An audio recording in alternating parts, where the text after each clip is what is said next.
Okay, welcome to the Let's Enjoy Piano Self-Expression method. Here's the toolbox book. It's not a regular method book, it's innovative. It's got a chapter on exercise, interpretation, practice, reading music, chords, laying out the practice suggestions, a lead sheet approach. It's a little bit of everything. Interpretation, plurality, laying out the chords in a chord within a chord. So you have a toolbox of ideas that you can draw upon to play the song at hand. The song we're looking at today is Don't Let the Sun Catch You Crying by Jerry and the Pacemakers, back from '65. And it deals with the major 7 chords. C major 7 and F major 7. The major 7 note is the half step away from the root. So here's the C chord, and you add the B note, which is the major 7. This is the dominant 7. This is the major 7. Okay, if you're just starting, you just want to play a song, this is a great song to start out with. You just have to be able to play skips of the alphabet, C, E, G, B. And that's the definition of chord, is a skip of the alphabet, the musical alphabet. And the same thing in the left hand. And F major 7, F-A-C-E, the face chord, F-A-C-E.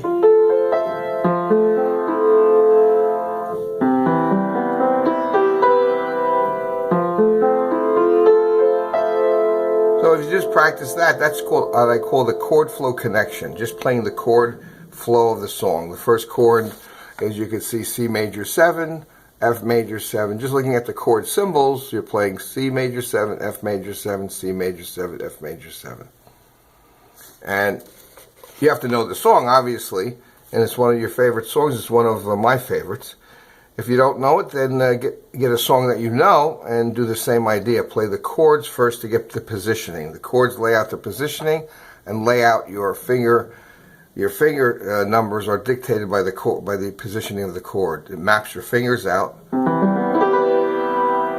And the closed chord of F C major 7 has 4 notes, but there's a triad, E minor, within the major 7 chord. And within F major 7, there's a triad A minor. So you have that famous F and A minor. Stairway to Heaven, you have Color My World. So that's broken up into root, into the left hand, and what you're left with is a triad. So when you're playing this C major 7, a lot of times the melody notes, when they first hit the lyric, you can see that the don't let the sun, don't let the parallels the E minor chord within the C major 7. And now F major 7, A is the note.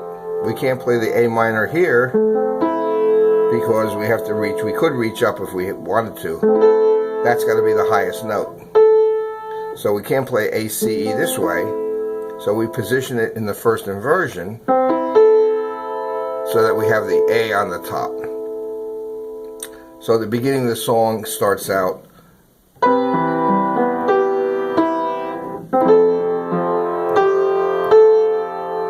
and then back to C major 7. But in E minor, they don't go down to the E, they just play that, crying, you know. Don't let the sun catch you crying.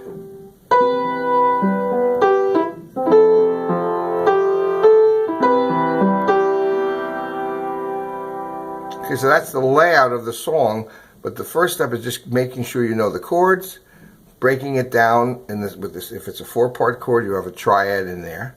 And you can just play a bass note too.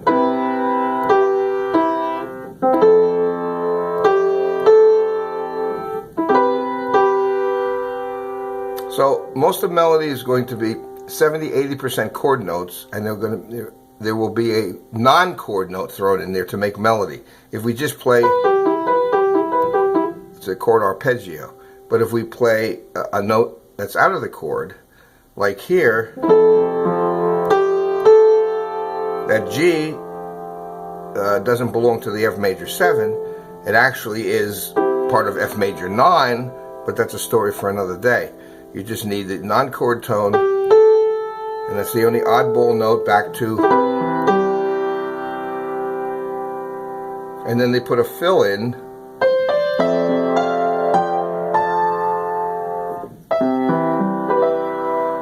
So the melody on this fill, in between the lyrics, goes from a, here's the F major 7, it goes from the, goes right up the F major 7. The D is not a chord tone, it's a non-chord tone. But it starts from the C, the 5th of F, goes up to the A, or you can go right up. And then to C major 7, instead of playing E minor in the root position, we can switch the E minor around if we want to get a different melody note, because the melody note is always on the top. So if you look on page 55, it has the plurality rules. 61 has the layout of the 7 chords, major 7, minor 7. And the interpretation sheet, which we're looking at, is also page 48, how you play the chord, how you articulate, where you phrase, where you put some fills in. So even though if you're just beginning, you want to look at the entire picture of getting the chord and moving from chord to chord and breaking up the chord and finding the melody and playing it with the song in your mind so that you are making sense out of the phrases.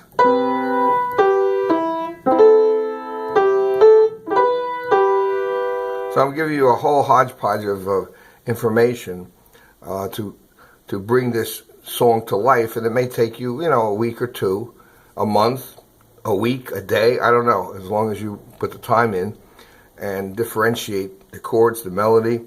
And then the chord flow connection, page 23A, the chord flow connection, I believe page 23B, right around 23. So if you go there on 23, you'll see the chord flow connection. And there's a whole step-by-step approach to the lead sheet improvisation as I went through today. It goes step-by-step through what's going on. And of course the practice method, the more focused, organized practice methodology routine, consistency of approach expedites the progress. And so this gives you a recipe for quick, efficient practicing. And that's the acronym more focused, organized practice methodology routine. At 23B, that's the chord flow. So that's a fun thing to do, getting the chords and moving the chords.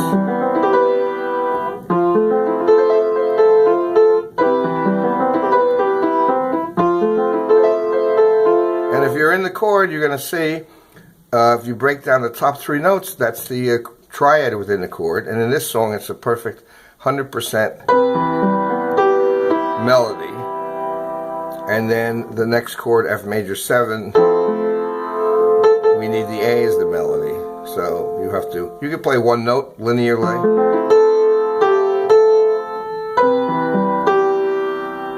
But if you're just thinking notes, you're not thinking the pattern which it belongs to. A is very nice with the F.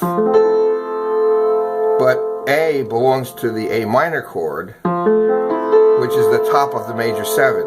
So the function of the note is important, not just an A note. It's the A is part of the A minor chord, which is the top of the major 7. And if you just learn B, G, E, well, it's an E minor chord backwards. So think in terms of patterns rather than single notes. So you have the pattern, and the first inversion A. And if you're not too familiar with first inversion, second inversion, go to my targeting inversion video, and that'll review root position, first inversion, second inversion. So there's a little hodgepodge of everything, but this is a basic song that you can apply a lot of the pages of Let's Enjoy Piano.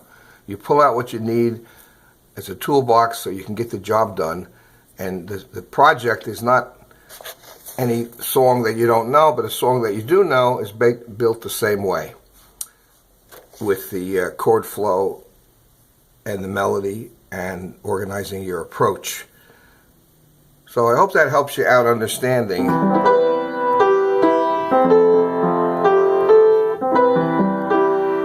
And a fill.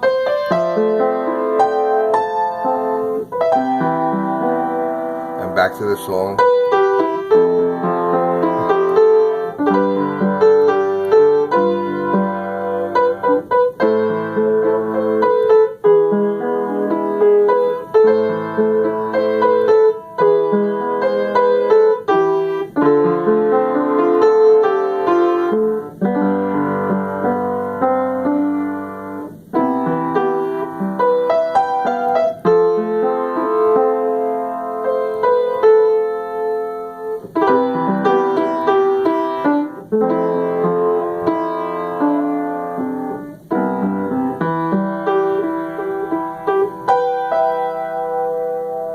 So I added the rest of the song, which we can do at a later date, but just wanted to give you the principle behind working up a song, setting up the chords, looking at the melody, doing some kind of interpretation. And even if you're in the first 2 years of practice of piano practice or piano lessons, that's the most efficient way to work up a song, by knowing your chords and laying out the procedure that I just went through. And 26, the focused, organized practice methodology routine, Fotmore, gives you that recipe of approach.